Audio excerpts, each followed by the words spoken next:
Salut les belles âmes. Je tourne cette vidéo aujourd'hui sur le développement relationnel. C'est un terme que j'ai entendu dans une vidéo, une interview sur YouTube de Fabrice Midal avec un auteur dont je ne me rappelle plus le nom, je m'en excuse, qui a écrit sur le pardon, un auteur français.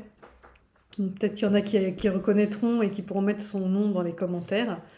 Euh, donc voilà, dans cette interview, à un moment donné, il lâche le terme développement relationnel et ça a fait tilt.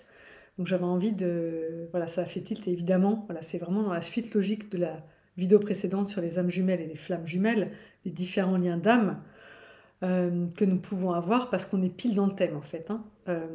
Alors, le thème c'est quoi? C'est pourquoi, donc il y a eu plusieurs types de réactions hein, dans les commentaires, ceux qui sont en train de vivre ce que je raconte et puis ceux qui ne comprennent pas l'intérêt. Donc l'intérêt il est le suivant justement, d'aller vers le développement relationnel. Alors, à quoi ça sert? Ben, jusqu'à présent, avant de rencontrer notre flamme jumelle ou une âme jumelle, ou en tout cas quelqu'un qui nous fasse rentrer dans ce parcours qui est assez unique, hallucinant, renversant, bouleversant. Voilà. Jusqu'à présent, on avait vécu des relations de couple, soit pas très challengeantes, parce qu'on avait les mêmes blessures, parce qu'on avait les mêmes difficultés et qu'on se les cachait les uns les autres. Donc par exemple, on était dépendant affectif, on se mettait avec un dépendant affectif. Voilà. Donc on n'avait pas besoin, on n'était pas challengé sur notre dépendance affective. On était avec quelqu'un qui prenait soin de nos blessures plutôt que de nous aider à guérir de nos blessures. On faisait la même chose avec lui ou avec elle. Ou alors on a vécu dans des relations trop toxiques pour qu'elles nous aident à nous développer personnellement. On est passé plus en mode survie qu'autre chose. Donc, dans nos relations précédentes, souvent on n'a pas tellement cheminé on a cheminé jusqu'à un certain point en tout cas, mais voilà, on est vite arrivé à un plafond de verre sur notre développement personnel. Ok. Une fois qu'on arrive à ce plafond de verre, ben voilà, la relation avec la rencontre, en tout cas la reconnexion avec notre flamme jumelle, avec notre autre, est devenue possible. Et là, le plafond de verre a explosé. On peut dire ça comme ça. Donc, passé la lune de miel, on s'est retrouvé à faire du développement personnel qui est là, voilà, c'est plus de la gnognotte, quoi. On n'est plus là pour enfiler des perles. On est rentré dans quelque chose de vraiment confrontant, challengeant, qui nous oblige à aller au bout d'une démarche qu'on croyait avoir avant, enfin, sur laquelle on croyait avoir quand même pas mal cheminé, mais voilà, on se trompait, hein. Moi la première, hein. On n'était vraiment pas allé assez loin. Et là, on est vraiment poussé à aller au bout du bout, ou en tout cas, en tout cas, à avoir conscience de toutes nos blessures, avoir conscience de tous nos freins, avoir conscience de voilà, tout ce qui ne va pas dans notre vie, tout ce qui nous empêche, ok, et à les déminer les uns après les autres. Encore une fois, moi j'ai encore des trucs, bon, par exemple, peut-être que j'ai encore peur de l'avion, j'en sais rien, je ne l'ai pas repris. Mais au jour le jour, ça ne m'handicape pas. Donc c'est une peur que j'ai un peu mise de côté, que je vais aller travailler, bien évidemment, mais j'ai pas commencé par celle-là. J'ai commencé par mes entraves du quotidien, ok. Et celle-là, à la rigueur, je peux continuer de vivre avec. J'ai pas envie, donc je vais la travailler parce que j'aime voyager. Mais j'ai pas d'urgence, j'ai pas de voyage prévu, c'est pas demain. Au pire, je pourrais prendre un cachet. J'ai jamais fait ce genre de truc et je voudrais pas, mais au pire, je pourrais faire ça, d'accord. Donc c'est pas une peur voilà, qui m'entrave au quotidien, qui m'empêche au quotidien d'accéder à ce que je voudrais, à ma mission, à comment être une meilleure mère, mieux accompagner mes animaux, être meilleure dans mon couple, enfin voilà, toutes ces choses-là, je suis pas entravée parce que j'ai peur de l'avion, voilà, pas du tout, ok. Donc voilà, il y a ce qu'on est amené à travailler, les premières choses sur lesquelles on est amené à travailler, c'est celles qui nous piquent le plus, c'est celles qui font le plus mal, c'est celles qui nous heurtent tous les jours, ok. Et puis celles qu'on travaillera en dernier, c'est celles qui sont là une fois de temps en temps, parce que voilà, comme moi, c'est quand on prend un transport qu'on prend une fois par an et encore, ou, voilà, voilà, et encore, d'accord. Mm. Donc ça, euh, voilà, donc on a pris un gros coup de pied aux fesses à cette reconnexion. On s'est rendu compte qu'on avait encore du chemin personnel à faire à la fin de la lune de miel, quand il y a la séparation, enfin quand on voit qu'on n'y arrive pas, qu'on patauge, qu'on patine, et qu'on se retrouve finalement face à nous-mêmes.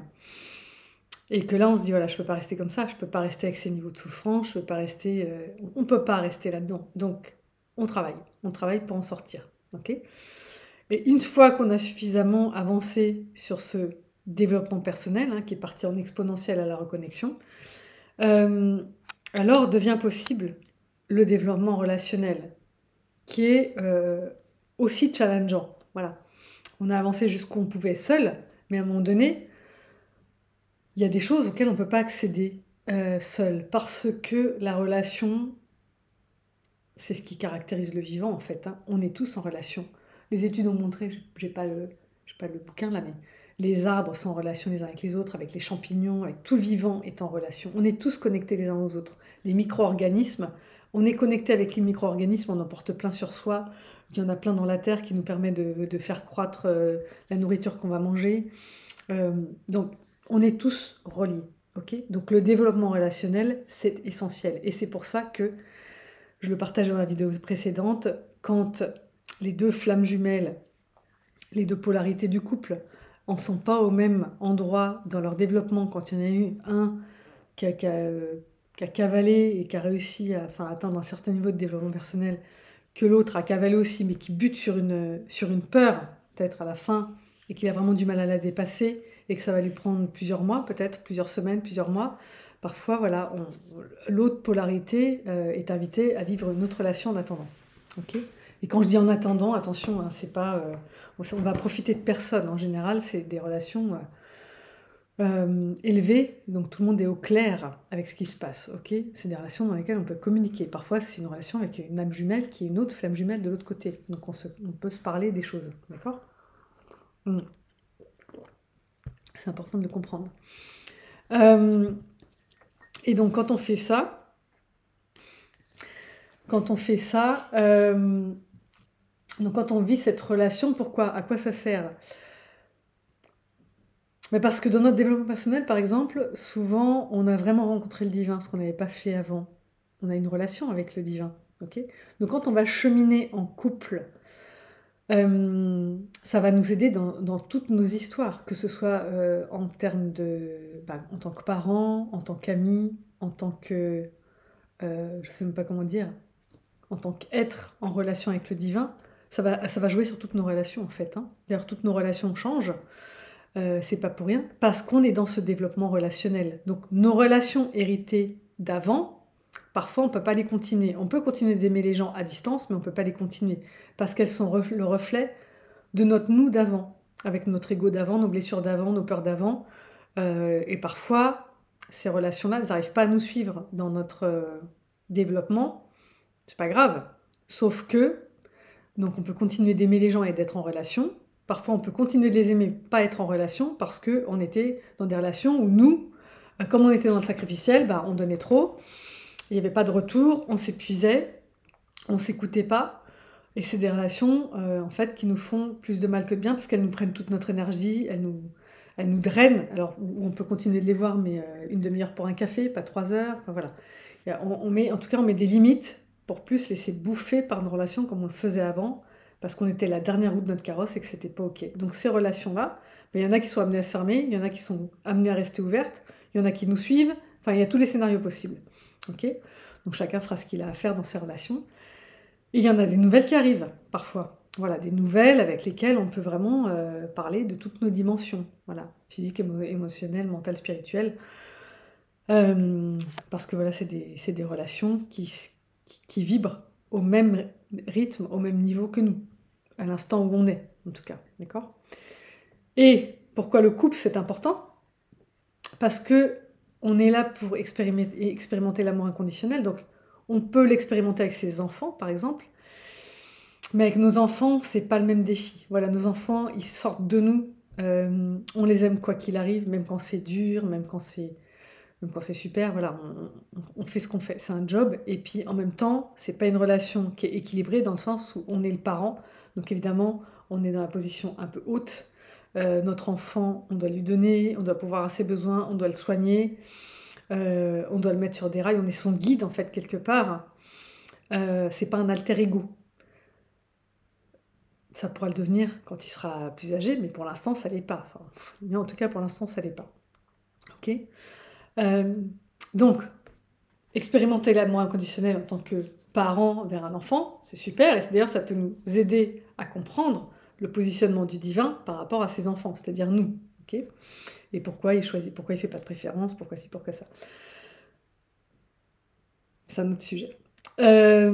Passionnant, mais c'est un autre sujet. Et ensuite, il y a notre relation d'égal à égal. Donc une relation d'égal à égal, elle est possible en amitié, elle est aussi possible dans le couple.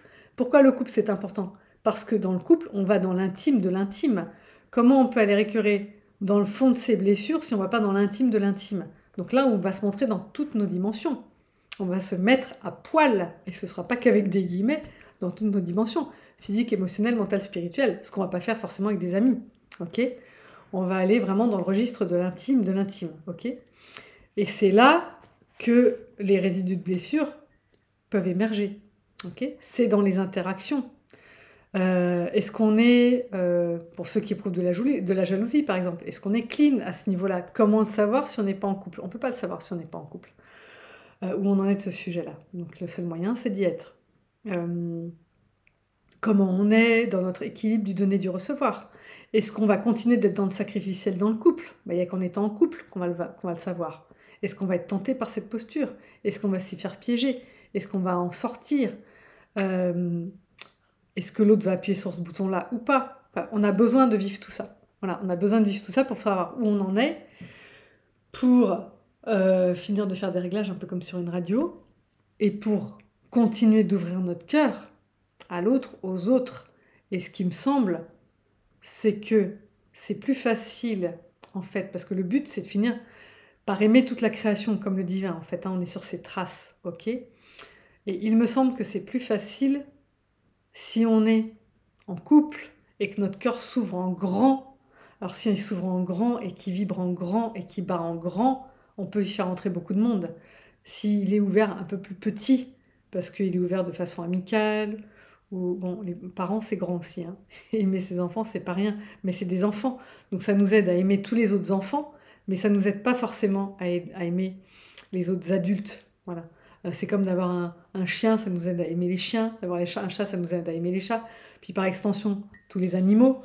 Mais d'avoir des enfants, ça nous aide. Voilà, il y a des gens qui cloisonnent, hein, qui disent d'ailleurs, c'est beaucoup plus facile. Moi, j'en vois dans la rue, hein, ils me parlent, hein, ils me disent, si tous les humains pouvaient être aussi faciles à aimer que les chiens. J'ai déjà des gens qui m'ont dit ça. Ok.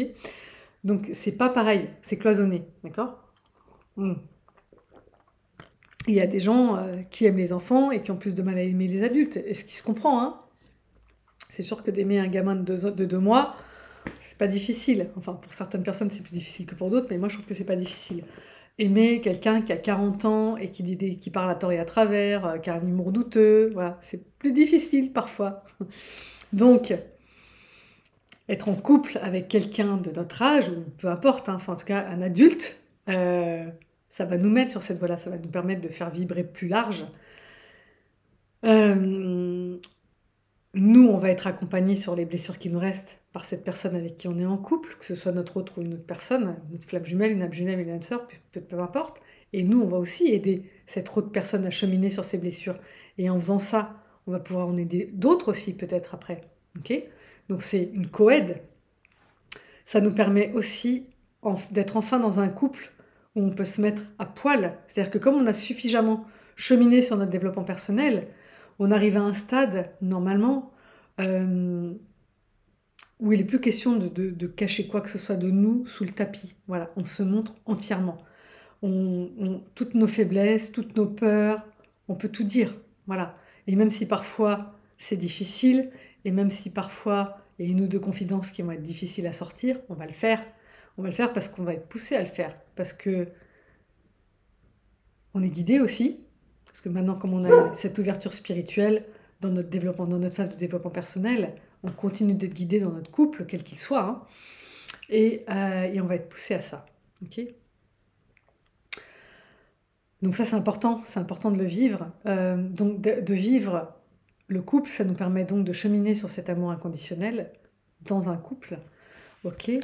avec des blessures qui se jouent encore des deux côtés, parce on n'est pas en couple avec Bouddha et nous-mêmes, on n'est pas Bouddha. Donc ça permet d'aller récurer ces fonds de casserole. Voilà.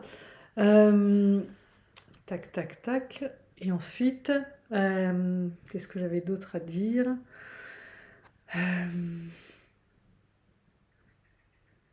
Non, j'ai l'impression que j'ai dit tout ce que je voulais dire.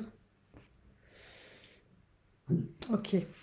Donc ce développement relationnel, euh, on peut évidemment le faire avec toute la création, hein. Je l'ai évoqué avant, on peut le faire avec nos animaux, on peut le faire avec les arbres, on peut le faire, d'ailleurs c'est la finalité, hein, c'est de se sentir connecté en amour avec tout le vivant, comme le divin. Euh, mais encore une fois, passer par le couple, ça me semble nécessaire parce que c'est vraiment en rentrant dans l'intime de l'intime qu'on se confronte euh, vraiment, que l'autre peut venir nous chercher, que nous, on va aller le chercher encore là où ça fait mal. Et c'est que dans des relations fortes, fortes, et qui mettent tout sur la table qu'on peut arriver à ça. On y arrive avec nos enfants, et c'est dur, mais ce ne sont pas des alter-ego, donc ils appuient sur nos boutons, et on, on peut éventuellement leur partager un truc ou deux, mais on va pas aller au fond de la casserole avec eux. On peut leur dire un truc ou deux pour les éveiller à l'empathie, au respect et tout ça, mais on va pas on va pas comment dire, les faire prendre part à tout notre processus de guérison. Voilà, c'est un peu tôt pour eux. Ok. Par contre, avec la personne qui est en couple avec nous, on va pouvoir vivre ensemble nos processus de guérison, on va pouvoir s'accompagner dans nos processus de guérison, on va pouvoir s'épauler. Donc il y a une partie qu'on pourra faire ensemble et parfois il y aura une partie quand même à faire seule parce que nos blessures elles sont héritées d'un temps d'avant. Euh, donc l'autre peut nous accompagner jusqu'à un certain point et il y aura toujours une petite partie, enfin, il y aura souvent encore une petite partie qu'on devra prendre en charge seul. Voilà, c'est important de comprendre aussi ça, parce que c'est pas parce qu'on est en couple que notre autre devient notre psy ou notre, comment dire, notre mentor spirituel. Non, on a encore à, on a encore, alors on doit garder aussi, alors voilà, on a encore à continuer de cheminer par ses propres moyens pour pas rentrer dans cette dépendance justement en couple, pour pas revenir dans cette dépendance par un autre biais qui aurait l'air plus, comment dire, plus ok mais qui ne le serait pas. La dépendance elle est jamais ok. Donc on reste quand même maître entre guillemets de notre processus de guérison et parce qu'on continue d'être, comment dire, accompagné par le divin, d'entendre sa voix, donc c'est important. Quand on rentre en couple, c'est vrai que c'est un peu le piège et parfois c'est un peu difficile d'entendre toutes les voix en même temps, hein. D'avoir du temps pour tout le monde, ses enfants, la personne avec qui on est en couple, le divin. Mais voilà, il faut essayer vraiment de se ménager ce temps avec lui parce que quand on est tant qu'on est sous guidance, bon, en tout cas, c'est ma façon de percevoir les choses, euh, on est bien, voilà. On n'est pas, on peut pas se tromper, on n'est pas dans l'erreur, on est au bon endroit, ok. Et j'ai vu peut-être dans les commentaires qu'il y avait des peurs, voilà, si on est avec quelqu'un d'autre, comment ça se passe. Bon, et si on se laisse guider, on n'a pas de, on n'a pas de questions en fait. Si on se laisse guider, si on accepte de se laisser guider, on n'a plus de questions, ok. C'est le divin qui nous met sur la voie de ce couple qui est peut-être pas notre flamme jumelle. C'est le divin qui va nous expliquer comment faire pour transiter vers notre flamme jumelle. Quand elle sera là, il va tout nous expliquer. C'est lui qui est aux manettes. Quand on accepte ça, il n'y a plus de peur, il n'y a plus de doute, il n'y a plus de prise de tête. Voilà, il y a juste à se laisser. Et c'est juste à se laisser faire et à suivre le flot. Ok. Donc c'est important de garder cette connexion avec lui, quelle que soit la nature de notre vie, pour, pour continuer à être dans cette confiance, en fait, à cheminer dans cette confiance. Voilà, donc c'est important de comprendre que voilà, après le cheminement personnel arrive le cheminement relationnel et que la voie royale du cheminement relationnel, c'est l'intime de l'intime, donc c'est le couple. Voilà. D'où certains parcours de flammes jumelles qui se font aussi avec des âmes jumelles entre-temps. Voilà, ça arrive. Ok, c'est comme ça. Ou avec des âmes sœurs. Voilà, suivant les besoins de chacun, on rencontre les âmes qu'on doit rencontrer. Et ça, c'est pas moi qui ai les réponses, c'est papa là-haut qui les a. Voilà. Si vous souhaitez vous faire accompagner, sortir de l'angle mort psychologique, peut-être avoir un petit coup de pied de biche, et voilà, il y a des gens qui sont au point mort, qui ont envie de se relancer. N'hésitez pas à âmejumelefj@gmail.com. Vous m'envoyez un mail et vous recevez un mail automatique avec ma façon de fonctionner et des dates pour 2023-2024. Parce qu'il y a des gens qui me demandent des dates dans 2-3 mois, mais elles y sont. Voilà. Voilà, je vous embrasse, je vous souhaite un beau cheminement, encore une belle suite d'aventures et puis à bientôt pour une nouvelle capsule. Bibis, bye bye.